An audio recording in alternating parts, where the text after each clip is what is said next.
Okay, બધાને happy fathers day. અને આજે અહીંયા આગળ જે બી કંઈ રાખ્યું છે એ બાપુ માટે છે ફાધર્સ ડે નિમિત્તે, અને જેને બી હેલ્પ કરી છે, ઇનફેક્ટ શણગારવામાં બી અને બગાડવામાં બી, તે બધાને થેન્ક યુ. ઓકે, 2 મિનિટની સ્પીચ માટે આપણે બાપુની માઇક આપીશું.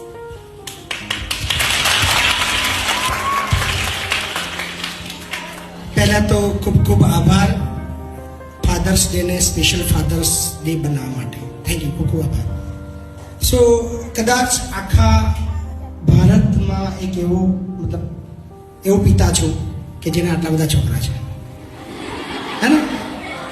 અને એ બી મજાની વસ્તુ એ છે, આમાં સ્પેશિયલ વસ્તુ એ છે કે 33 જિલ્લાના મારી પાસે છોકરા આવે છે. સો એ બી મારા માટે પ્રાઉડ વસ્તુ છે. અને અઘરી વસ્તુ એ છે કે અત્યાર સુધી તમારા બધાની જિંદગીઓ કંઈક ડગમગ હતી, કંઈક તકલીફમાં હતી, બહુ ચિંતામાં હતી, બહુ પ્રેશરમાં હતી, અસ્તવ્યસ્ત હતી, ખબર નહીં ક્યાં હતી, ગૂંચવાયેલી હતી.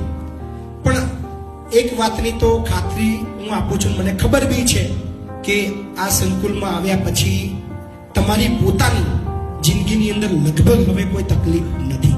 સાચી વાત છે? અહીંયા જેટલા બી ભણવા આવ્યા છે, જે રહેવા આવ્યા છે, એક વાતની તો નક્કી છે વસ્તુ કે તમને હવે ભણવાની અને પૈસાની 1 રૂપિયાની પણ હવે ચિંતા લગભગ કોઈને નથી. છે કોઈને? નથી. સો ઓલવેઝ તમારા બધાની સાથે જ છું. ફાધર્સ ડે ભલે આજે આપણે ઉજવીએ છીએ, પણ મારા માટે